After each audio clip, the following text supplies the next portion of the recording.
আমরা এখন পরিঘাত উৎপাদক ফাংশন বের করব। আমরা জানি mx t this equal to e to the power tx, ঠিক আছে। আমরা মোমেন্ট জেনারেটিং ফাংশন বা পরিঘাত উৎপাদক ফাংশনের সংজ্ঞা অনুসারে আমরা এটা লিখতে পারি। তাহলে this equal to লেখা যায় x এর range e to the power tx f of x dx, ঠিক আছে। তাহলে আমরা নর্মাল ডিস্ট্রিবিউশনের পিডিএফটা যদি এখানে বসায় দেই, তাহলে x e to the power tx 1/2 pi dx, ঠিক আছে। তাহলে আমরা এটা ট্রান্সফর্ম করে নিই, এই পার্টটা অংশটুকু ট্রান্সফরমেশন করে নিই। ধরি x minus mu by sigma this equal to z, তাহলে বা x equal to mu plus sigma z, তাহলে অতএব dx this equal to sigma dz, যখন x অসীমের দিকে যাবে জেডটাও অসীমের দিকে যাবে, যখন এক্সটা মাইনাস অসীমের দিকে যাবে জেডটাও মাইনাস অসীমের দিকে যাবে। তাহলে আমরা ট্রান্সফরমেশনটা যদি কমপ্লিট করি তাহলে এটা দাঁড়ায় মাইনাস ইনফিনিটিভ থেকে plus infinity E to the power T, এক্সের জায়গায় আমরা বসাবো mu plus sigma Z into E to the power minus 1/2 Z square sigma D Z.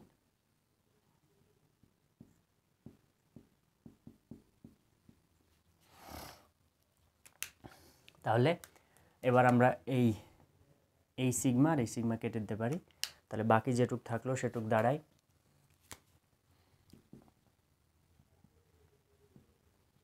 E to the power T mu plus T sigma Z 1/2 pi E to the power minus 1/2 Z square D Z, ঠিক আছে।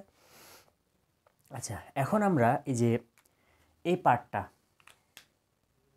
এই যে E to the power something plus something, এটাকে আমরা কি লিখতে পারি A to the power M plus N this equal to A to the power M into A to the power N, ঠিক আছে।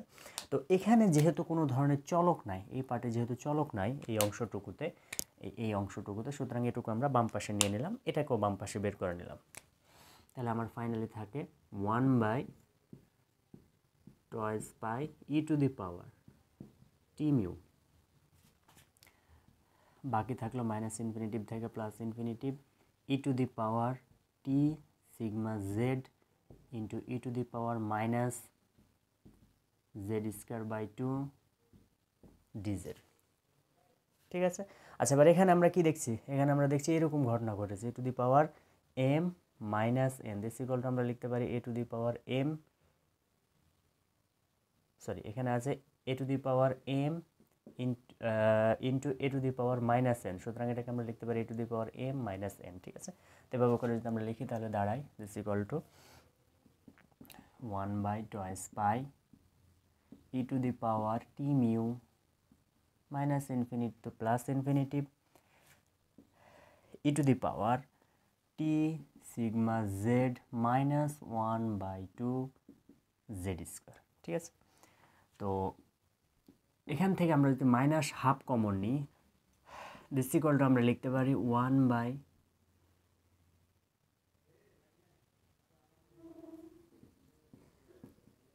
পাই E to the power T mu minus infinite to plus infinite E to the power minus 1/2 আমি common নিলাম, ঠিক আছে। তাহলে minus 1/2 common নিলে আমরা লিখতে পারি জেড স্কোয়ার মাইনাস 2 টি সিগমা জেড ডি জেড, ঠিক আছে। তো আমরা এখানে একটু কাজ করব, সেটা হলো আমরা আদর্শ পরামিত চলকের মানে আদর্শ পরামিত বিন্যাসের ক্ষেত্রে আমরা জানি যে এখানে একটা স্কোয়ার আসে, তো এখানে আমরা একটা স্কোয়ার বানাবো, কীভাবে বানাই একটু দেখি।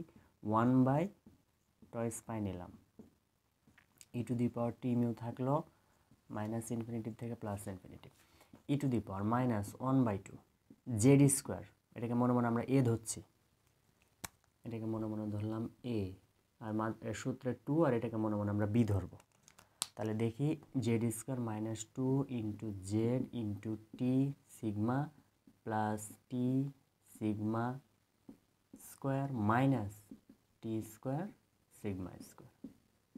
তাহলে আমরা মেইনলি কী করলাম, আমরা এই পার্টটা একবার যোগ করলাম, একবার বিয়োগ করলাম, আমাদের মিনিংটা সেমই থাকে। এবার এখানে A minus B whole square formula পড়ে গেছে আমাদের।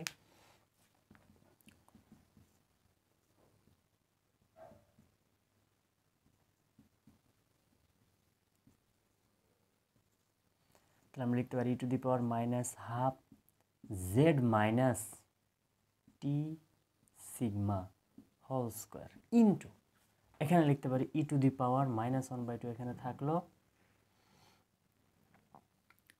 এখানে আবার আছে minus T square sigma square D Z. ঠিক আছে, দিস ইকুয়াল টু আমার ফাইনালে থাকে 1/2 pi E to the power T mu minus infinite to plus infinite E to the power minus 1/2, এখানে থাকছে Z minus T sigma square into E to the power minus one plus, তার মানে এখানে হবে T square sigma square divide by 2 DZ. ঠিক আছে, এবার এই পার্টটাও কিন্তু এটার মধ্যে কিন্তু আর কোনো চলক জেড নেই, সুতরাং এটাকে আমরা বাম পাশে নিয়ে আসতে পারি। তাহলে আমার ফাইনালি আমি একটু শর্ট করছি, সেটা হলো এটা তো বাম পাশে চলে আসলো ই to the power T mu, আর নতুন করে আসলো এটা E to the power T square sigma square. ঠিক আছে, এখন আমরা যে কাজটা করলাম সেটা হলো মাইনাস ইনফিনিটিভ থেকে plus infinity 1/2 pi E to the power minus 1/2 Z minus T sigma whole square D Z. ঠিক আছে, এই যে পার্টটা আমরা পেয়ে নিলাম, সেটা এটা কিসের মতো লাগছে, এটা একটা নর্মাল ডিস্ট্রিবিউশনের মতো মনে হচ্ছে আমাদের। ঠিক আছে, আচ্ছা তাহলে এই ক্ষেত্রে আদর্শ নর্মাল ডিস্ট্রিবিউশন ক্ষেত্রে আমরা এটাকে একটা চলক ওয়াই ধরে নিই। ঠিক আছে, তাহলে আমার এই ক্যালকুলেশনটা সেমই আসবে। ঠিক আছে, আমরা যদি এটাকে একটা চলক ওয়াই ধরে নিই তাহলে কীরকম আসে, ওয়াই ইকুয়াল টু আমরা ধরে নিলাম এইটুকু y z minus T sigma this equal to আমরা মনে মনে ওয়াই ধরে নিলাম। ঠিক আছে, তাহলে জেড ইকুয়াল টু কত থাকে, জেড ইকুয়াল টু থাকে ওয়াই প্লাস টি সিগমা। ঠিক আছে, তাহলে আমরা যদি উভয় পক্ষে ডেরিভেটিভ করি তাহলে ডিজেড ইকুয়াল টু এটা 0 হয়ে যাবে, ডিজেড ইকুয়াল টু ডিওয়াই থাকবে। ঠিক আছে, তাহলে আমরা এই পার্টটাকে কীরকম লিখতে পারতাম, এই পার্টটাকে লিখতে পারতাম minus infinity to plus infinity 1/2 pi থাকলো E to the power minus 1/2 Y square into D Y. ঠিক আছে, তাহলে এটা কি, এটা একটা আদর্শ নর্মাল ডিস্ট্রিবিউশন। এই পার্টটা হচ্ছে একটা আদর্শ নর্মাল বা পরামিতি distribution which is equal to আমরা লিখতে পারি 1, যেহেতু পুরো রেঞ্জ আছে আর কি। তাহলে ফাইনালি আমার যে বাম পাশে যেটা থাকলো সেটা this equal to E T mu plus এই যে নিচে একটা 2 ছিল T square sigma square divide by 2। ঠিক আছে, তাহলে আমরা আমাদের মোমেন্ট জেনারেটিং ফাংশন যেটা পেলাম বা পরিঘাত উৎপাদক ফাংশন পেলাম পরামিত বিন্যাসের ক্ষেত্রে E to the power T mu plus T square sigma square. ঠিক আছে, তো আশা করা যায় আমরা কীভাবে পরিঘাত উৎপাদক ফাংশন বের করলাম সেটা আমরা বুঝতে পেরেছি। এখন আমরা এটাকে নিয়ে কিউমুল্যান্ট জেনারেট ফাংশন বা কিউমুল্যান্ট উৎপাদক ফাংশন বের করব। কিউমুল্যান্ট বা বাংলায় বলে মেবি কোমুল্যান্ট, এরকম টাইপের কিছু একটা, কোমুল্যান্ট। ঠিক আছে, কোমুল্যান্ট উৎপাদক ফাংশন। তাহলে আমরা কোমুল্যান্ট উৎপাদক ফাংশনের ক্ষেত্রে আমরা জানি কে এক্স টি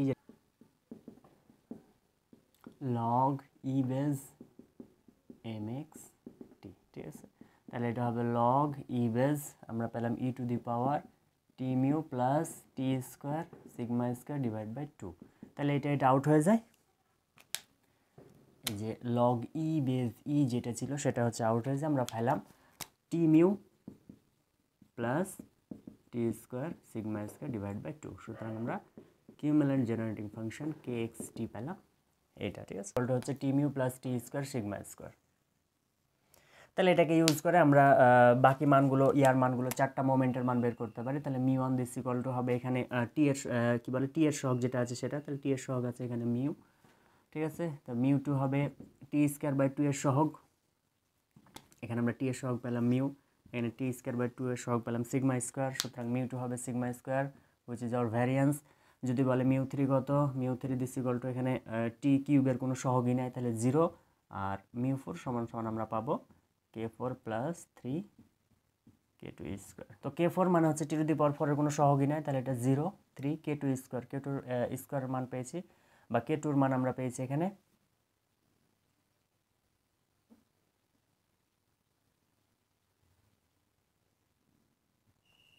সিগমা স্কোয়ার, এটার সাথে আরেকটা sigma square, this equal to হবে 3 সিগমা টু দি পাওয়ার 4। ঠিক আছে, তাহলে এখান থেকে যদি আমাকে বিটা 1 বের করতে বলে, beta 1 this equal to μ3 square by μ2 cube, তাহলে ওপরে 0 মানে এটা যে 0, আর বিটা 2 যদি বলে তাহলে হচ্ছে যে আমরা পাবো μ4 by μ2 square, this equal to 3 sigma to the power 4 by sigma square square মানে হচ্ছে 3 সিগমা টু দি পাওয়ার 4 আর হচ্ছে সিগমা টু দি পাওয়ার 4, এটা কাটাকাটি হয়ে যায়, দিস ইকুয়াল টু থাকে 3। ঠিক আছে, তাহলে আমাদের বিন্যাসটি কীরকম, আমাদের বিন্যাসটি হচ্ছে সুষম বিন্যাস এবং হচ্ছে একদম কি বলবো মধ্যম সূচল যেটা বলি আমরা। ঠিক আছে, যেহেতু বিটা 2 এর মানটা 3 পেলাম। ঠিক আছে, এখন আমরা একটা গাণিতিক সমস্যার সমাধান করব এবং এই গাণিতিক সমস্যা কতভাবে পরীক্ষায় আসতে পারে প্রত্যেকটা টাইপের প্রশ্ন আলোচনা করব। আমরা একটা প্রশ্ন নেব। ঠিক আছে, তো আমরা প্রশ্নটা উঠাই।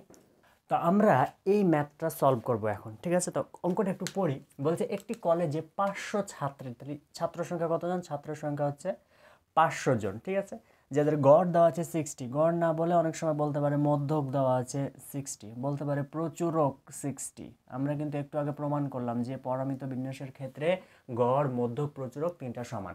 ভেদাঙ্ক দেওয়া আছে 64। বলছে নম্বরগুলো পরামিতিভাবে বিন্যস্ত, তাহলে বলে দিল যে নম্বরগুলো পরামিতিভাবে বিন্যস্ত।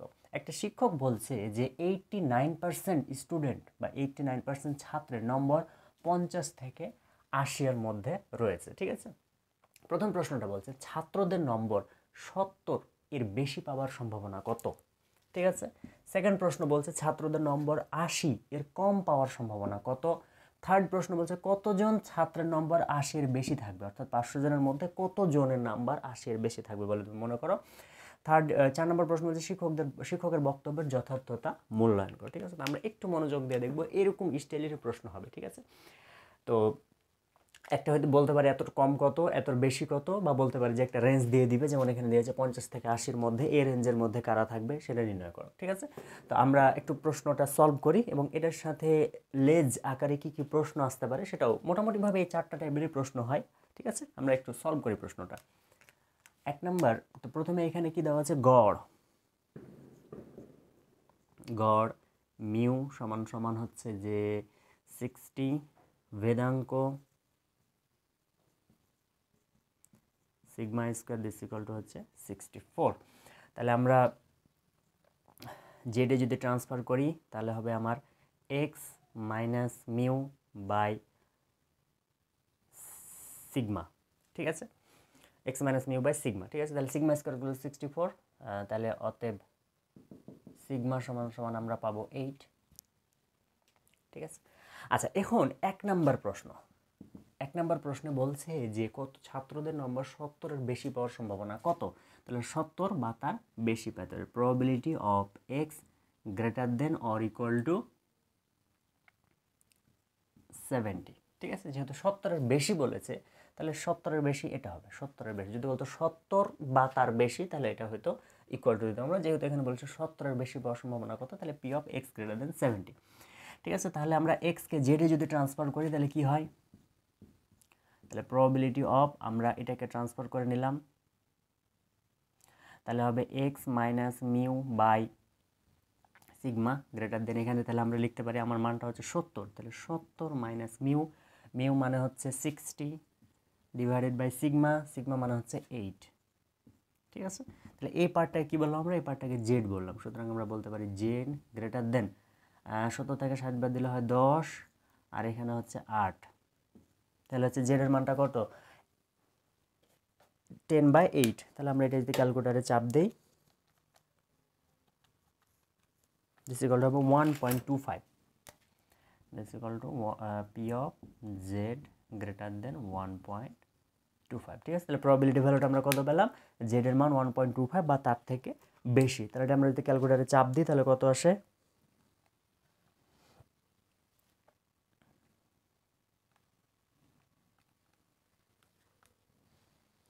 0.10565 বা 0.11 আমরা লিখতে পারি, ঠিক আছে। 0.565 আসলো 565, ঠিক আছে। তাহলে যদি আমাকে বলতো ছাত্রদের নম্বর 70 এর বেশি পাওয়ার সম্ভাবনা কত, তাহলে আমরা কত পেলাম? 70 এর বেশি পাওয়ার সম্ভাবনা হচ্ছে 0.10565, 0.10565, ঠিক আছে। আচ্ছা, সেকেন্ড প্রশ্ন এবার কি বলছে? 80-র কম পাওয়ার সম্ভাবনা কত? তাহলে 2 নম্বর প্রশ্ন বলছে 80-র কম পাবো। তাহলে একইভাবে পি অফ এক্স এর মানটা লেস দেন 80, ঠিক আছে। বা এখানে যদি বলতো 80 বা তার কম কত, তাহলে জাস্ট এখানে আমরা ইকুয়াল টু দিতাম আর কি, ঠিক আছে। সে অনুযায়ী এটা সলভ হবে। আচ্ছা, তাহলে দিস ইকুয়াল টু আমরা একইভাবে লিখবো p of x minus mu by sigma less than, তাহলে এখানে 80 মাইনাস 60/8, দিস ইকুয়াল টু হবে probability of z less than, এখানে হবে 20, এখানে হবে 8, তাহলে 20/8 ক্যালকুলেশন করলে কত হয়? 2.5, this equal to P Z less দেন 2.5, ঠিক আছে। তাহলে ক্যালকুলেটারে যদি আমরা চাপ দিই তাহলে এটা কত পাবো? ডিস্ট্রিবিউশন পি এর মান কত? 2.5 বা তার থেকে ছোট। আচ্ছা, এটা পাবো আমরা 0.99379 টুকু স্টুডেন্ট 80 বা তার কম নাম্বার পেয়েছে। তাহলে এটা কত পেলাম? এটা পেলাম 0.9999379, ঠিক আছে। আচ্ছা, এবার এটার সাথে একটু রিলেটেড প্রশ্ন। এটা বলছে কতজন ছাত্র, আমার স্টুডেন্ট কতজন? স্টুডেন্ট হচ্ছে যে 500 জন স্টুডেন্ট আছে, ঠিক আছে। তাহলে এটাকে বলা হয় এক্সপেক্টেড ফ্রিকোয়েন্সি। আমরা বের করি প্রবাবিলিটি, বের করার পরে সেটাকে আমরা এক্সপেকটেশন দিয়ে আমরা এন এর মান দ্বারা মাল্টিপ্লিকেশন করলে সেটা হয়ে যায়। তাহলে 3 নম্বর প্রশ্ন, probability of x greater than 80, ঠিক আছে। তাহলে কতজন ছাত্র নাম্বার? 80 এর বেশি, মানে 80 থেকে বেশি নাম্বার কতজন পেয়েছে সেটা আমরা বের করব। তাহলে দিস ইকুয়াল টু হবে p of x minus mu by sigma greater than 80 minus 60/8, this equal to p of z greater than, আমরা এটা এখানে পেয়েছি একই মান যেহেতু 2.5, ঠিক আছে। তাহলে প্রবাবিলিটি কত? খুবই ছোট একটা মান, 0.0062 এরকম টাইপের একটা মান, ঠিক আছে। তাহলে আমাকে বলছে কতজন কিন্তু বলেছে, তাহলে আমরা কতজন কীভাবে বের করি? Probability of N of P Z greater then 2.5, this equal two N এর মান কত? 500 গুণিত এটার প্রবাবিলিটি দ্বারা মাল্টিপ্লিকেশন করে দেবো 0.0062, দিস ইকুয়াল টু হবে মাত্র 3 জন স্টুডেন্ট, ঠিক আছে। তাহলে স্টুডেন্ট কতজন? 500 জন। কিন্তু এই স্টুডেন্টের মধ্যে 80% বা তার থেকে বেশি নাম্বার পাবে এরকম ছাত্রের সংখ্যা পেলাম মাত্র। কিন্তু এই দুটো কিন্তু অনেকটা একই রকমের প্রশ্ন। যদি বলে প্রবাবিলিটি তাহলে এখান থেকে শেষ, আর যদি বলে জোন বের করতে বলে একটা টোটালের মধ্যে কতজন এরকম টাইপের একটা মার্কস পায় বা কিছু একটা পায়, তখন আমরা জাস্ট এই যে এন দ্বারা মাল্টিপ্লিকেশন করে দেবো, ঠিক আছে। আমার প্রবাবিলিটিটাকে এন দ্বারা মাল্টিপ্লিকেশন করে পেলাম অ্যাপ্রক্সিমেট 3। তাহলে মাত্র 3 জন স্টুডেন্ট যারা 80 এর বেশি নাম্বার পাবে বলে আশা করা যায়। ওকে, এবার হচ্ছে যে 4 নম্বর প্রশ্ন বলছে কি? বলছে যে শিক্ষকের বক্তব্যের যথার্থতা মূল্যায়ন করে। শিক্ষক কি বলছে? শিক্ষক বলছে যে 50 থেকে 80-র মধ্যে 89% বলেনি কিন্তু যে 89 জন স্টুডেন্ট। খেয়াল করতে হবে, বলছি 89%, মানে 100 জনের মধ্যে 89 জন ছাত্রের নাম্বারই হচ্ছে 500 থেকে 80 এর মধ্যে। আর আমরা যেটা বের করলাম সেটা হচ্ছে জন, 500 জনের মধ্যে 3 জন, ঠিক আছে। তো পার্সেন্টেজ বের করতাম তাহলে কিন্তু এটা আরও কমে যেত, ঠিক আছে। কারণ হচ্ছে যে 500 জনের মধ্যে 3 জন, সুতরাং পার্সেন্টেজ তো কমে যায় অনেক। তো আমরা এখন এটা একটু সলভ করি। তাহলে 4 নাম্বার হলো প্রবাবিলিটি অফ 50 থেকে 80 এর মধ্যে, this equal to probability of, এখানে আমার আসবে 50 minus 60/8 less than or equal to x minus mu by sigma less than or equal to 80 minus 60/8, ঠিক আছে। আমরা লিখতে পারি প্রবাবিলিটি অফ, এটা হচ্ছে -1.25 less than or equal to Z less than or equal two 2.5। তাহলে দুইটা ইন্টারভ্যাল, একটা হচ্ছে যে এই কি বলে এটা যদি মিডল ধরি তাহলে একটা হচ্ছে মাইনাস সামথিং থেকে এ পর্যন্ত, এটা একটা পার্ট এই অংশটুকু, আর আরেকটা পার্ট কোনটুকু, সেকেন্ড পার্ট হচ্ছে যে 2.5 বা তার থেকে ছোট, তার মানে এই অংশটুকু আর কি। ঠিক আছে, তো দুইটা ইন্টারভ্যালে আমার এখানে মান আসবে। তাহলে ফার্স্ট ইন্টারভ্যালের ক্ষেত্রে মানটা পাবো আমরা এটুকুর জন্য, অর্থাৎ এই ইন্টারভ্যালের জন্য আমরা মান পেলাম 0.39435 প্লাস ইন্টারভ্যালের জন্য কত পাবো 0.49379 ইজ ইকুয়াল টু এত প্লাস